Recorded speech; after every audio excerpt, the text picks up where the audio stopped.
Hello guys, welcome back to mini vlog. So guys, कैसे हैं आप सभी? आई होप आप सभी अच्छे होंगे और मैं बिल्कुल ठीक हूँ।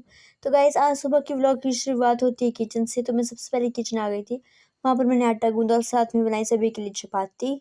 और गाइस, इसके बाद मैंने खाया खाना खाने के बाद मैं थोड़ा सा रेस्ट किया। इसके बाद मैं लग गई थी सभी बर्तनों को धोने। तो गाइस, ये देखिए, मैंने सभी बर्तनों को अच्छी तरीके से धो दिया था। और उसके बाद मैंने की गैस साफ, फिर दिया मैंने किचन में झाड़ू। गाइस, इसके बाद मैंने आंगन में भी झाड़ू दे दिया था। और ये लकड़ी जो आप देख रहे हैं, ये सूखने डाली थी, कुछ घर का काम लगा है। तो वो अंकल जो काम वाले वो आ नहीं रहे हैं, तब से लेकर अभी तक आए नहीं है वो। तो मैंने आंगन में भी झाड़ दिया था और लकड़ी बाहर बाहर नहीं डाली थी सूखने के लिए। गाइस, इसके बाद मैं बहुत ज़्यादा थक चुकी थी और बहुत धूप हो रखी थी। तो मैं चली गई थी नहाने के लिए। नहा के मैं वापस आ चुकी थी और इसके बाद दोपहर हो रही थी तो मैं चली गई थी गोड में। वहाँ पर गाइस मैंने पानी पिलाया भैंसों को। बट यहाँ पर आप देखिए, मैं शॉक हो गई क्या हुआ। तो ये जो आपको दिख रहा है ना, ये है गोबर का उपला, मतलब धुआं होता है इससे जो है, मतलब मच्छर वगैरह नहीं आते भैंसों को, मक्खियाँ वगैरह नहीं आती। तो यहाँ पर देखिए, 2 चूहे के छोटे छोटे बच्चे थे। और पहले तो मुझे लगा कि एक बच्चा मर गया, क्योंकि बिल्कुल धुएं के पास था। मतलब इसकी गर्मी से ये बच्चा मर गया, पहले मुझे ऐसा लगा। और मैं इसको देख के शॉक ही होगी कि मैं क्या करूं।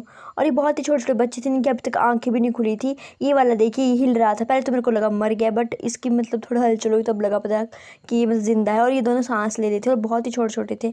और फिर मेरे को समझ नहीं आ रहा था कि मैं क्या करूँ। और ऐसे ही गोड़ में नुकसान करते हैं। गोड़ मतलब गौशाला जो होती है, इसको बोलते हैं गोड़। तो ऐसे तो मम्मी इनको फेंक देना था मम्मी ने, बट फिर मेरे को दे आ गई। तो मैंने सोचा कि क्या करूँ। ये देखिए किस तरह से हिल रहे थे ये। गर्मी गर्मी लग रही थी इनको, एक को लग रही थी, बाकी को मैंने साइड कर दिया था। इसके बाद मैंने इनको उठाने की कोशिश की, तो मैंने इसको डस्ट पैन में डाला। तो मैं घर से लेकर आई डस्ट पैन। तो ये देखिए, इनको फिर मैंने कोने में रख दिया था साइड में, कि इनकी मम्मी इनको ले जाएगी।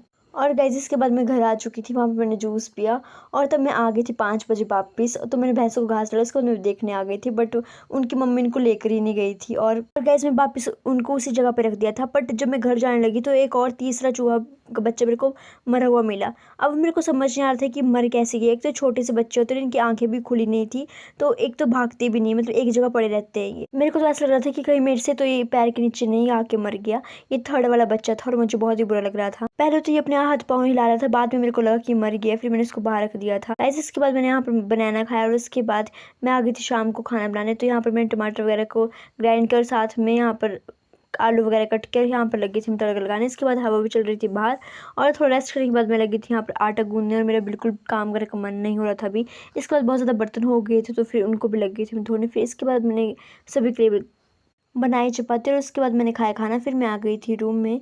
तो गाइस, वो एक चूहे का बच्चा तो मर गया, जिसका मुझे कोई पता नहीं लगा वो कैसे मर गया। उसको तो मैंने बाहर रख दिया था। पर जो मैंने 2 थे रखे कि इनको इनकी मम्मी ले जाएगी, तो उनकी मम्मी आई नहीं। फिर गाइस, मेरी मम्मी ने उनको बाहर फेंक दिया, क्योंकि वो चूहे बड़े होकर नुकसान करते, इसलिए मम्मी को फेंकना पड़ा। Thank you so much guys for watching.